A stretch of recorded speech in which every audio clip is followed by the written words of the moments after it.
राधे राधे। जय श्री कृष्ण श्रोताओं। भगवान श्री हरि विष्णु को प्रिय है पुरुषोत्तम मास।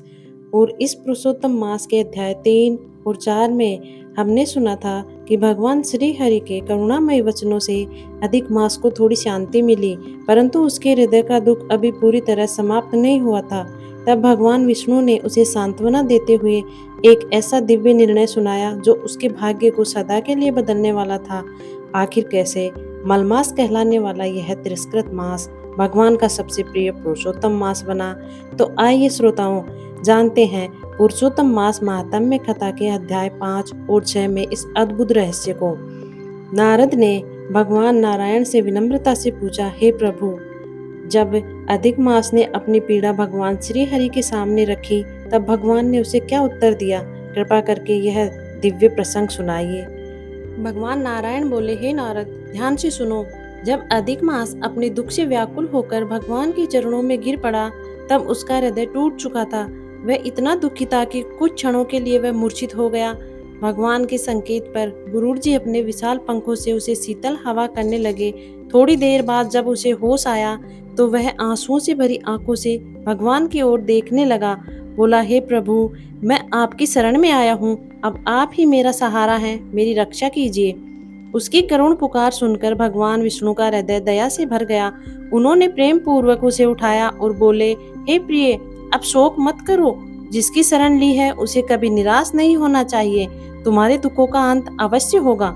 इतना कहकर भगवान कुछ क्षण मौन रहे, मानो कोई दिव्य उपाय सोच रहे हों। फिर मुस्कुराते हुए बोले, आओ, मैं तुम्हें उस दिव्य धाम में ले चलता हूँ जहाँ भगवान श्री कृष्ण पुरुषोत्तम विराजमान है। वही तुम्हारे सारे दुखों का अंत करेंगे। भगवान विष्णु अधिक मास का हाथ पकड़कर उसे गोलोक की ओर ले चले। वह स्थान इतना दिव्य था कि उसका वर्णन शब्दों में करना कठिन था। चारों ओर अद्भुत प्रकाश फैला था, मानो असंख्य सूर्य अपनी आभा बिखेर रहे हों। फिर भी वहां की शांति मन को शीतलता देने वाली थी। वहां न कोई रोग था, न शोक, न भय, सिर्फ आनंद ही आनंद था। गोलोक के मध्य भगवान श्री कृष्ण का मनोहर स्वरूप विराजमान था। वे इतने दिव्य और प्रकाशमान थे कि उनका श्याम सुंदर रूप, पीतांबर धारण किए हुए, हाथों में मधुर मुरली, मुख पर मन मोह लेने वाली मुस्कान, उनके दर्शन मात्र से मन का सारा दुख मिट जाए। चारों ओर भक्तगण प्रेम में डूबे हुए भगवान की दिव्य लीलाओं का आनंद ले रहे थे। भगवान विष्णु अधिक मास को लेकर श्री कृष्ण के चरणों में पहुंचे, क्योंकि जब उसके जीवन का सबसे बड़ा परिवर्तन होने वाला था। उधर नारद मुनि भी यह अद्भुत कथा सुनकर आगे क्या हुआ यह जानने के लिए अत्यंत उत्सुक हो उठे। देव श्री नारद ने भगवान नारायण से विनम्रता से पूछा, हे प्रभु, जब भगवान विष्णु अधिक मास को लेकर गोलोक पहुंचे तब वहां क्या हुआ? कृपा करके वह दिव्य प्रसंग सुनाइए। तो आइए श्रोताओं, सुनते हैं वह दिव्य प्रसंग। भगवान नारायण बोले, हे नारद, ध्यान से सुनो।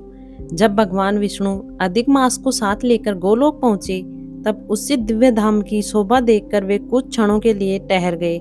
चारों ओर ऐसा ही अलौकिक प्रकाश फैला हुआ था, मानो अनगिनत सूर्य एक साथ चमक रहे हों। रत्नों से सजे महल, दिव्य वातावरण और हर ओर आनंद ही आनंद था। अधिक मास भी उस अद्भुत दृश्य को देखकर आश्चर्य में पड़ गया। धीरे धीरे भगवान विष्णु उसे साथ लेकर भीतर गए। द्वारपालों ने आदर पूर्वक उनका स्वागत किया।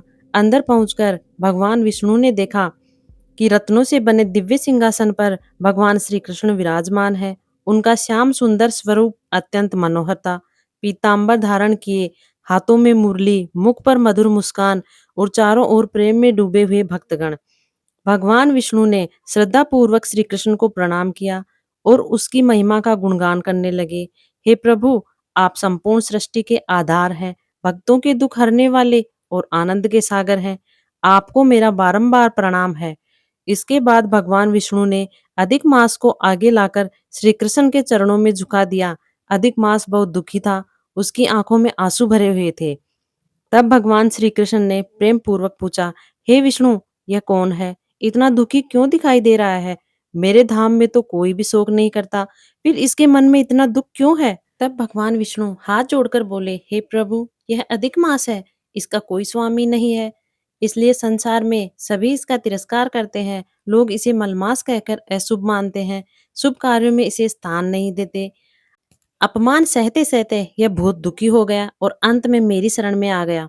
भगवान विष्णु आगे बोले, हे प्रभु, जो आपकी शरण में आता है उसके सारे दुख दूर करते हैं, इसलिए अब इस अधिक मास पर कृपा कीजिए।